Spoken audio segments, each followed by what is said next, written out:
Hello everyone, कैसे हैं आप लोग। आई होप कि आप बहुत ही अच्छे होंगे। मेरे पास कई सारे क्वेश्चन आ रहे थे, कई सारे सवाल आ रहे थे। लोग उसमें ये पूछ रहे थे क्या पीरियड आने के बाद भी महिला प्रेग्नेंट हो सकती है या नहीं।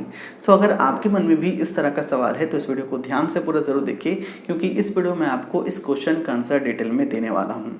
उससे पहले मैं आपसे रिक्वेस्ट करूंगा, अगर आप हमारी वीडियो पहली बार देख रहे हैं तो इस चैनल को सब्सक्राइब करके बेल नोटिफिकेशन को ऑन जरूर कर लें, क्योंकि यहाँ मैं आपके लिए इसी तरह का वीडियो लाता रहता हूँ। इस क्वेश्चन का आंसर डिटेल में समझाने के लिए मैं आपको दो केस में इस क्वेश्चन को बताऊंगा। केस नंबर 1, जैसा कि आपको पता है कि अलग अलग महिलाओं की पीरियड साइकिल भी अलग अलग होती है। कुछ महिलाओं की पीरियड 28 दिनों पर आती है, तो कुछ महिलाओं की 30 दिनों पर आती है, तो कुछ महिलाओं की 35, तो कुछ की 35 दिनों से ज़्यादा दिनों पर उनकी पीरियड आती है।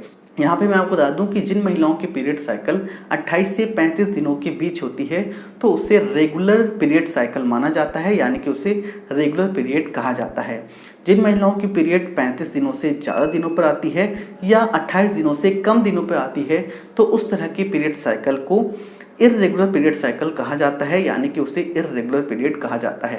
मैं आपको बता दूं कि जिन महिलाओं की पीरियड रेगुलर होती है उनका ओवुलेशन भी फिक्स होता है, महीने की एक फिक्स डेट में उनकी ओवुलेशन हो जाया करती है। लेकिन जिन महिलाओं की पीरियड इर्रेगुलर होती है, टाइम पर नहीं आती है, कभी 35 दिनों से ज़्यादा दिनों पर आती है, कभी 28 दिनों से कम दिनों पर आती है, कभी 20 दिनों पर तो कभी 25 दिनों पर आती है, तो इस तरह के इर्रेगुलर पीरियड में महिलाओं का ओवुलेशन फिक्स नहीं होता है। उनका ओवुलेशन पीरियड साइकिल के किसी भी दिन हो सकता है। अगर आपका पीरियड साइकिल इर्रेगुलर है, आपकी पीरियड 20 या 25 दिनों पर ही आ जाया करती है या 35 या 40 दिनों पर आती है, तो आपका ओवुलेशन किसी भी टाइम हो सकता है और इसकी काफ़ी पॉसिबिलिटी होती है कि आप पीरियड के तुरंत बाद भी प्रेग्नेंट हो जाएं। जैसा कि मैंने आपको पिछली वीडियो में बताया था, पुरुष का जो शुक्राणु होता है वो महिला के यूट्रस में लगभग 5 से 7 दिनों तक जिंदा रह सकता है।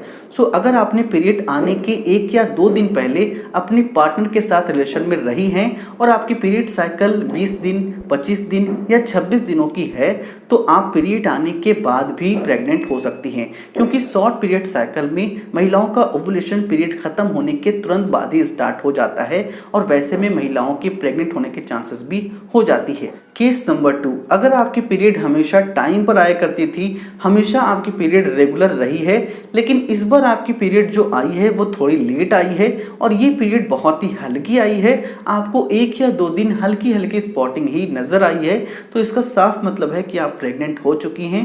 ये आपका पीरियड नहीं है, बल्कि ये आपका इम्प्लांटेशन ब्लीडिंग है। क्योंकि कई बार ऐसा होता है कि महिलाएं प्रेग्नेंट तो हो जाती है, उन्हें अपनी प्रेगनेंसी के बारे में पता नहीं होता है और वो इम्प्लांटेशन ब्लीडिंग को पीरियड समझ बैठती है। यहाँ पे मैं आपको बता दूं कि जब अंडाणु शुक्राणु से मिलता है, यानी कि जब फर्टिलाइजेशन का प्रोसेस होता है, तो ये फर्टिलाइज अंडा जब इम्प्लांटेशन के लिए यूट्रस में आता है तो इस दौरान महिलाओं को हल्की हल्की स्पॉटिंग नजर आती है।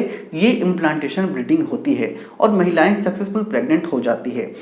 आई होप कि अब आपको इस क्वेश्चन का आंसर समझ में आ गया होगा।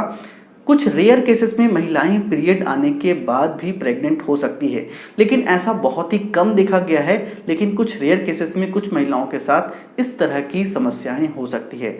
आई होप कि वीडियो आपको पसंद आई होगी। वीडियो पसंद आई है तो वीडियो को लाइक करें, इसे अपने दोस्तों के साथ जरूर शेयर करें। अगर आपके मन में किसी भी तरह का सवाल है, नीचे आप मुझे कमेंट करके पूछ सकते हैं। इसी तरह खास वीडियो को सबसे पहले देखने के लिए शेयर चैनल को सब्सक्राइब कर लें। आप चाहें तो मुझे इंस्टाग्राम पे फॉलो कर सकते हैं।